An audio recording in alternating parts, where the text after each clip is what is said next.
হে, আমি স্বপ্ন দেখছি না তো, সত্যি সত্যি তুমি হচ্ছে। হ্যাঁ, বেশি আর কি মারিস না তো। কেন, আমি বুড়ো হয়ে গেছি নাকি? তা অবশ্য হোসনি। ভালো আছেন আঙ্কেল? আমি ভালো থাকবো না? আজকে আমার সবচেয়ে বেশি খুশির দিন।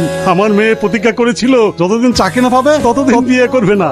আর তুমিও প্রতিজ্ঞা করেছিলে বাপ, যতদিন ডাক্তার না হবে ততদিন বিয়ে করবে না। আজ তোমরা তোমাদের জেদ পূরণ করে বিয়ের আসরে বসেছো। গর্বে আমার বুকটা ভরে যাচ্ছে। দোয়া করবেন আঙ্কেল, আমরা যেন সুখী হতে পারি। এইটা নতুন জামাই। আরে সর্বনাশ, গায়ে কি লাগিয়ে দিল রে? এই বদমাইশ! আর থাকতে আঙ্কেল, বাচ্চা ছেলে। তোরা বস, আমি একটু আসছি। কোথায় গেছিলে? বাজারে।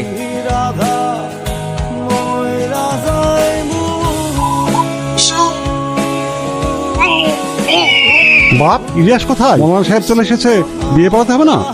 দেখছি আঙ্কেল। রোহন, ডাক্তার ছোড়া কোথায় গেল? আয়না তো মুখটা দেখ, তোকে এমন ভাবে সাজিয়ে দিচ্ছি তো চিনতেই পারবে না। আমার ইলিয়াসও না, বিয়ে হতে না হতে আমার ইলিয়াস। হ্যাঁ, মেঘনা মেঘনা, কি রে মুক্তা, তুই হাঁপাচ্ছিস কেন? কি হয়েছে?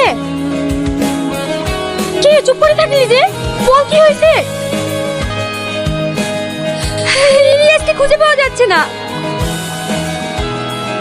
কে তুই? আমাকে কেন বেঁধে রেখেছিস? বল, কে তুই?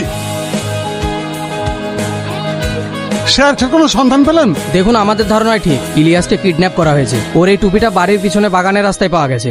আমার এমন সর্বনাশ কে করলো গো? শত্রু আছে কিন্তু ওর না, আমার। আজ শুধু আমার জন্য ইলিয়াসকে কিডন্যাপ করা হয়েছে। আমি কথা দিচ্ছি মা, আপনার ছেলে যেখানেই থাকুক আমি ঠিক খুঁজে বার করব। চলুন অফিসার। এই হয়ে গেল আপনার 1 কেজি টমেটো। আর কিছু দেবো দাদা? আর কিছু লাগবে না। কত হলো? আপনার 60 টাকা হলো। এই ওঠ, চল। কি ব্যাপার ম্যাডাম, আমাকে ধরছেন কেন? তুই বুঝতে পারছিস না কেন তোকে ধরছি? বল ইলিয়াসকে কোথায় রেখেছিস? কোন ইলিয়াসের কথা বলছেন? বেশি চালাকি করার চেষ্টা করিস না, নাহলে এখানে এনকাউন্টার করে দেব। বিশ্বাস করেন ম্যাডাম, সেদিনের পর থেকে সমস্ত 2 নম্বর ধাঁধা ছেড়ে দিয়ে আমি সৎপথে ইনকাম করে খাচ্ছি। সব ক্রিমিনালের মুখ থেকে এই একই কথা শুনে থানায় নিয়ে গিয়ে যখন 3rd ডিগ্রি দেবো না, তখন বাপ বাপ করে বলতে বাধ্য হবে ইলিয়াস কোথায় আছে। ওকে নিয়ে চলো। ম্যাডাম, আমি কিছু করিনি, বিশ্বাস করেন। সোহাগ, আমি কিছু করিনি, আমাকে ছেড়ে দেন। তুমি আমাকে ছেড়ে দাও। সেদিন আমি মদ খেয়ে নিষেধ করেছিলাম, তার জন্য আমার সাথে এটা ঘটে গেছে। প্লিজ তুমি আমাকে ছেড়ে দাও, আমাকে ছেড়ে দাও।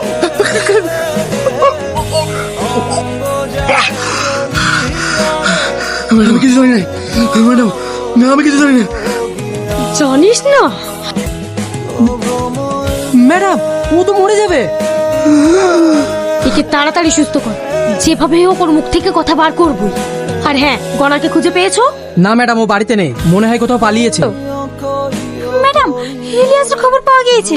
কোথায়? তাড়াতাড়ি চলো। ম্যাডাম, এই লোকটি লাশটাকে প্রথম দেখেছে। ম্যাডাম, এই লোকটাই লাস্ট থেকে প্রথম দেখেছে। আপনি কি দেখেছেন ম্যাডামকে বলেন।